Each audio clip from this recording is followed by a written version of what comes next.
அபிரகாம் வணக்கம். தமிழக அரசுக்கு எதிராக கருத்துக்கள் பதிவிடக்கூடிய சமூக வலைதள பக்கங்கள் முடக்கம், அது தொடர்பாக அதை எதிர்த்து தாக்கல் செய்யப்பட்ட வழக்கு, அதில் நீதிமன்றம் வழங்கிய உத்தரவு உள்ளிட்ட பல விவகாரங்கள் தற்போதைய அரசுக்கு முதல் குட்டா என்ற கேள்வியை எழுப்பியிருக்கின்றது.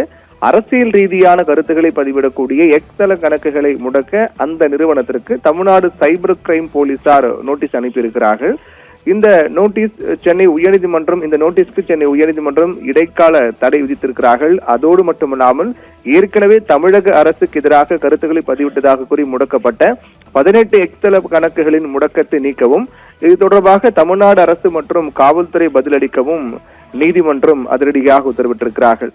இந்த தற்போதைய தமிழக அரசு பொறுத்தவரையில் சட்டமன்ற தேர்தல் பதிவான வாக்குகள் எல்லாம் மே 4ஆம் தேதி எண்ணப்பட்டு அதில் 108 இடங்களில் தமிழக வெற்றி கழகம் விஜய் தலைமையிலான கட்சி வெற்றி பெற்று தற்போது பெரும்பான்மை நிரூபித்து அவர்கள் தமிழக முதலமைச்சராக விஜய் தற்போது ஆட்சி நடத்தி வரக்கூடிய சூழ்நிலையில்தான் சட்டமன்றத்தில் நடைபெற்ற நம்பிக்கை வாக்கெடுப்பில் அவர்கள் வெற்றி பெற்று தற்போதைய அரசாக பெரும்பான்மையை நிரூபித்து அதன் மூலமாக அவர்களுடைய ஆட்சியை தக்க வைத்துக் கொள்கிறார்கள் என்ற நிலை ஏற்பட்டிருக்கிறது.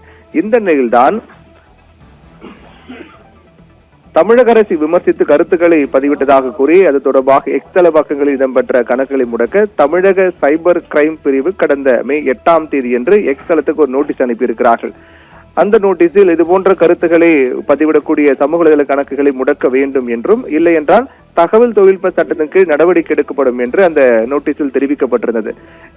இந்நிலையில் தான் சைபர் கிரைம் பிரிவு குறிப்பிட்ட எக்ஸ் பக்கங்களில் சில பக்கங்கள் பிரபல அரசியல் விமர்சகர்களுடைய பக்கங்களும் இருப்பதாக சொல்லப்பட்ட நிலையில்தான் இது சர்வாதிகார செயல் என்று தொடர்ந்து கண்டனங்கள்லாம் முன்வைக்கப்பட்டு வந்தன. இந்நிலையில்தான் இதை எதிர்த்து வட தமிழகத்தினுடைய, அதாவது விஸ்வ இந்து பரிஷத்தினுடைய வட தமிழகத்தின் தலைவர் சொக்கலிங்கம் உயர்நீதிமன்றத்தில் மனு தாக்கல் செய்திருந்தார். அவருடைய மனுவில் அரசியல் ரீதியான விமர்சனங்களை முறையாக ஆய்வு செய்யாமல் பொது அமைதிக்கு பாதிப்பு ஏற்படுவதாக கூறி எக்ஸ் கணக்குகளை முடக்குவது கருத்துரிமைக்கு பாதிப்பு ஏற்படுத்தும் செயலாகும். எனவே வன்முறை தூண்டும் விதமாகவோ பொது அமைதிக்கு பாதிப்பு ஏற்படும் வகையிலோ இல்லாத விமர்சனங்களை பதிவிட்ட எக்ஸ் கணக்குகள் முடக்கப்பட்டிருக்கின்றன. இது சட்ட விரோதமானது. இது எக்ஸ் கணக்குகள் முடக்கப்பட்டது தொடர்பாக சம்பந்தப்பட்ட பயனாளர்களுக்கு எதற்காக முடக்கப்பட்டது என்ற தகவலும் தெரிவிக்கப்படவில்லை. அதனால் அரசியல் ரீதியாக கருத்துக்களை வெளிப்படுத்தும் எக்ஸ் கணக்குகளை முடக்க சைபர் கிரைம் பிரிவு பிறப்பித்த உத்தரவை ரத்து செய்ய வேண்டும் என அந்த மனுவில் கோரியிருந்தார். இந்த மனுதான் விசாரணைக்கு வந்தது சென்னை உயர்நீதிமன்ற 2 நீதிபதிகள் கொண்ட அமர்வு முன்பாக.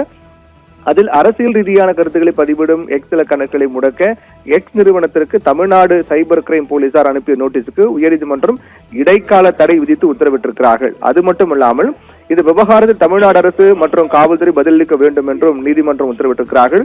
ஏற்கனவே முடக்கப்பட்ட எக்ஸ் கணக்குகள் மீண்டும் செயல்பாட்டுக்கு கொண்டு வர வேண்டும் என்றும் நீதிமன்றம் அதிரடியாக உத்தரவிட்டிருக்கிறார்கள்.